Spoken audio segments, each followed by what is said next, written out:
Hey everyone, welcome to This Explainer. Today, we're tracing the exact clinical escalation of hepatobiliary pathology, and this is strictly tailored for the young surgical trainee. We're going to examine the whole spectrum, right? From managing those incredibly frustrating benign luminal obstructions all the way up to the staging and resection of complex, life-threatening malignancies. Let's get right into it. Here is our clinical roadmap for today. We'll progress rapidly through parasitic infestations, intraductal neoplasms, cholangiocarcinoma staging, biliary surgical decisions, and finally wrap up with gallbladder carcinoma pathology and the management of those tricky incidental findings. Starting with Section 1, Parasitic Infestations, let's look at the mechanical challenges in the biliary lumen. Okay, let's really illustrate the sheer destructive capability of Ascaris lumbricoides with a quick clinical scenario. Picture this. You're covering the ER and a patient from an endemic region comes in with acute biliary pain, fever, and jaundice. Imaging shows tubular structures right there inside the common bile duct. This roundworm has literally migrated up through the ampulla of Vader. So, what's your first move? Well, initial management usually involves antispasmodics to relax the sphincter of Oddi, which kind of encourages the worms to just migrate back into the intestine. But if that doesn't work, we step it up to endoscopic extraction via ERCP. Now here's the catch. If your patient develops suppurative cholangitis, a liver abscess, or gallbladder empyema, conservative measures are completely out the window. That demands prompt, formal surgical intervention to clear the biliary tree and gain control of the sepsin. Now, a similarly forward-thinking approach is required for another notorious parasite, clonarchiasis, or Asiatic cholangiohepatitis. This liver fluke, which is endemic to the Far East, sets up camp in the bile ducts and causes profound fibrous thickening of the duct walls. Over time, that chronic inflammation is a recipe for recurrent stones, cirrhosis, and ultimately bile duct carcinoma. Because recurrent stone formation is basically inevitable here, your long-term surgical strategy has to anticipate the future. Creating a roux-loop choledochojujunostomy and deliberately fixing it to the adjacent abdominal wall is just a brilliant technique. You are essentially building a permanent access hatch, allowing you easy subsequent access to clear out future stones without putting the patient through another massive open operation. Moving to Section 2, IPNB and benign tumors. Let's talk about intraductal neoplasms. The absolute most crucial takeaway here is that intraductal papillary neoplasm of the bile duct, or IPNB, demands the exact same oncological respect as an invasive carcinoma. Think of it as the biliary counterpart to IPMN in the pancreas. Because IPNBs represent a continuous spectrum, from premalignant dysplasia straight through to invasive cholangiocarcinoma, you cannot take them lightly.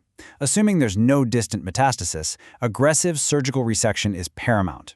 We're talking a major hepatectomy here, often with an extrahepatic bile duct resection, just to ensure you've completely cleared that superficial spread along the biliary epithelium.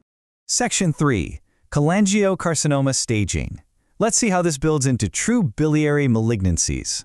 So, breaking down the anatomy, a massive 60% of these devastating tumors occur right at the biliary confluence. We know these as hilar or Klatskin tumors. Another 25% are found in the distal bile duct, and about 15% are strictly intrahepatic. Pinning down this anatomy is critical because the tumor's zip code heavily dictates your entire surgical approach, ranging from a standard hepatectomy for intrahepatic disease all the way to a pancreatic choduodectomy, or Whipple, for those distal lesions. When you look at imaging like this MRI, the downstream effect of a hilar tumor is unmistakable. You can clearly see that severe, massive intrahepatic biliary dilatation pooling up behind the stricture. As a surgeon, you have to remember that hyperbilirubinemia severely impairs hepatic regeneration and hypertrophy.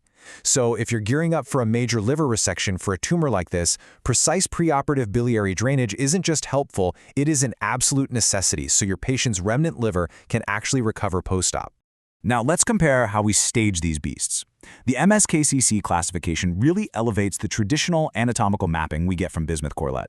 While bismuth is fantastic for defining exactly which ducts are involved, types I through 4, MSKCC takes it a step further by aggressively incorporating portal vein involvement and hepatic lobar atrophy directly into its T stage. For instance, a T2 MSKCC tumor explicitly accounts for unilateral extension with ipsilateral portal vein involvement or atrophy, while T3 flags bilateral extension or contralateral vascular involvement. This is incredibly practical for you in the OR, because vascular involvement and atrophy are what actually dictate if you can safely resect the tumor rather than just knowing its anatomical geography.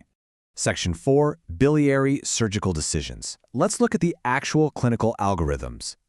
This step-by-step logic is your absolute lifeline. First, assess resectability based on the remnant liver volume and the vascular involvement we just talked about. Second, determine your resection type, like an extended hepectomy with caudate excision for a hilar tumor or a Whipple for a distal one. But let's pause on step 3. What is your decision process when the disease is unresectable? If you find extensive bilateral vascular involvement or distant metastases, a local resection is totally off the table. Your clinical pivot should strictly shift to palliation. You need to coordinate ERCP or PTC to get endobiliary stents placed. This relieves the obstruction and saves them from cholestatic liver failure. From there, the patient requires an immediate referral for systemic palliative chemotherapy, specifically the standard combo of gemcitabine and cisplatin to maintain their quality of life. This quote really hits the nail on the head. Total surgical precision is everything. If you are operating, doing a local, partial resection is completely inadequate. When you commit, your singular operative goal is always an R0 margin. Disease-specific survival is obviously tied to the T-stage, lymph node spread, and margin status. Sure, but achieving that negative microscopic margin, that is the one and only variable entirely in your hands. Section 5, Gallbladder carcinoma pathology, an incredibly aggressive disease. Seeing these two clinical phases side by side reveals a pretty grim trajectory. On one hand, you have what starts out as a totally asymptomatic polyp on an ultrasound, and note the complete lack of an acoustic shadow there, which helps you differentiate it from a standard gallstone. But if you don't intervene, and that polyp grows, the risk of malignant transformation skyrockets. On the other hand, you see the catastrophic end stage during a staging laparoscopy. Gross peritoneal metastases just studded everywhere across the abdomen. This visual is exactly why a preoperative staging laparoscopy is absolutely mandatory before you commit to a formal laparotomy. Let's dig into the pathology a bit. 90% of these are adenocarcinomas. And because this disease brilliantly masquerades as benign biliary colic and is heavily linked to chronic inflammation, think long-standing gallstones or the calcified walls of a porcelain gallbladder, the vast majority of these tumors are already locally advanced by the time you see them. Throw in risk factors like primary sclerosing cholangitis or an abnormal pancreatical biliary junction, and the risk multiplies exponentially. These tumors are nodular and highly infiltrative. They'll directly invade the liver bed, seed the peritoneum, and creep through the perihilar lymphatics before the patient even shows a hint of jaundice. Finally, Section 6, Incidental Findings Management, those dreaded post-op discoveries. We've all thought about it. Finding cancer on a routine pathology report a week after what you thought was a standard cholecystectomy. It's a sinking feeling, but it immediately dictates your reoperative strategy. You have to look at the depth of invasion. If path shows early-stage disease confined strictly to the mucosa with a negative cystic duct margin, you can take a breath. No further surgical treatment is indicated. However, if there is transmural disease infiltrating the muscle wall or beyond, that mandates a radical return to the operating room. You have to perform an in-block resection of the gallbladder fossa, which means a wedge hepatectomy taking segments IVB and 5, and crucially, you cannot forget the regional lymphadenectomy. You must clear out the paracholedochal nodes, the nodes along the right hepatic artery, and the retroduodenal nodes. As you master these complex surgical algorithms, I want to leave you with a thought about the absolute frontier of our field. For locally unresectable disease without distant metastases, highly specialized centers are now pushing the boundaries using the Mayo protocol. This involves aggressive neoadjuvant chemoradiation, followed by a staging laparoscopy and ultimately total liver transplantation. So what do you think?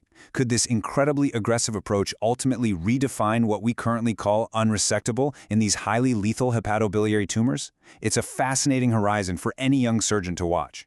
Thank you so much for joining me on this clinical escalation today. Keep studying, keep practicing, and I'll see you in the next explainer.